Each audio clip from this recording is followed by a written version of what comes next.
Temi importanti di questo territorio sono sicuramente la subsidenza, sono sicuramente il consumo del suolo, perché hanno degli impatti devastanti rispetto a quella che è la tenuta del territorio stesso e la tenuta delle opere di bonifica che sono state costruite nel tempo. Nello stesso tempo questi territori dipendono moltissimo per i costi rispetto a quello che sono le tematiche dell'energia elettrica, perché è chiaro che per mantenere questi territori abbiamo bisogno di usufruire di pompe, di usufruire di impianti tecnologici che sono ad alti consumo energetico.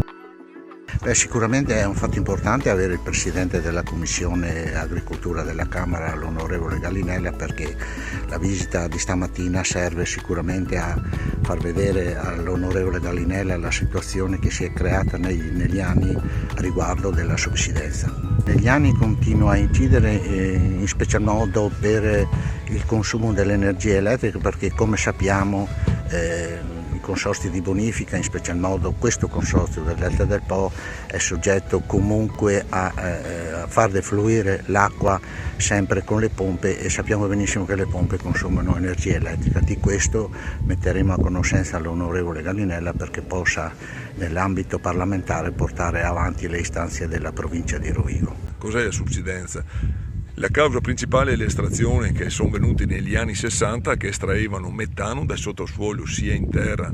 che in queste zone nel comune di Porto Tolli e anche qua nelle vicinanze, e purtroppo con gli anni hanno estratto parecchio metano e di conseguenza il terreno si è abbassato di molto e noi siamo 2,20 metri, 2,30, 2,50 sotto il livello del mare. Nella passata legge finanziaria siamo riusciti a mettere delle risorse per la lotta alla subsidenza. Chiaramente queste risorse non bastano mai. Oggi su invito sono venuto a vedere cosa succede in un territorio che oramai da anni è colpito da questo fenomeno, perché dall'estrazione di gas penso sono passati 60 anni e per quella scelta ancora se ne pagano le conseguenze e se ne pagheranno credo per altri anni. Solo in questa zona ci sono oltre 41 idrovore, mi hanno spiegato, più altre in altre zone, e questo costa tante risorse. Quindi lo Stato deve essere presente, noi cercheremo di essere presenti, perché se qui arriva l'acqua salata non si coltiva più, non si vive più e si perde sicuramente un patrimonio importante per il nostro territorio.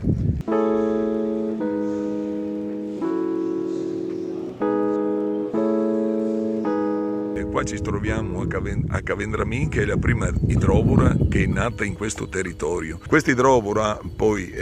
negli anni 70 è stata dismessa perché a causa le pompe non riuscivano più a pescare acqua dal canale dove pescava l'acqua. Loro hanno deviato, come vede qua sulla sinistra, lo scolo Veneto, il canale Veneto, e questa è rimasta così, è andata in disuso, cioè è andata un po' giù, e allora la regione Veneto insieme al consorzio di bonifica hanno ripristinato, hanno sistemato e hanno trasformato in un museo della bonifica di Cavendramin, e questo è il simbolo del Delta del Po.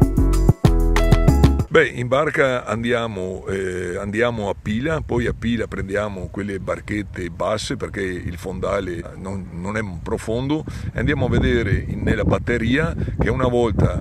era una piccola frazione, un piccolo paese, c'erano delle case, c'era un essiccatoio, c'erano delle case, abitavano delle persone. Purtroppo con questi abbassamenti, con la rottura degli argini del fiume Po, tutte queste cose sono state invase dall'acqua, e questo è il significato che qualcuno non ci crede o non vede o non è informato e non sa, l'abbassamento del territorio. Io da quando mi occupo un po' di agricoltura ho conosciuto i consorzi di bonifica di tutta Italia, quasi tutti, li ho girati tantissimi anche grazie all'Associazione Nazionale, e bisogna fare tanta opera di comunicazione, perché è vero, non tutti i consorzi di bonifica si comportano alla stessa maniera, alcuni di essi non hanno relazioni con il territorio, e questo crea un po' di disappunto nelle popolazioni, perché si vedono pagare un onere senza capire perché. Poi ci si accorge che se si spegne un'idrovora perché non si paga la corrente, il territorio va sott'acqua, e gli agricoltori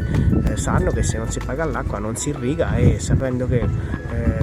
oltre 3 milioni di ettari in Italia sono coltivati perché c'è irrigazione, e dove c'è irrigazione c'è alto valore aggiunto, ecco, bisogna usare questa risorsa nel miglior modo, e quindi anche gestire in maniera corretta tutte le tubazioni, tutti gli impianti è fondamentale per salvaguardare il nostro agricoltore e il nostro Made in Italy, oltre che anche avere una sicurezza idraulica di tutti questi terreni.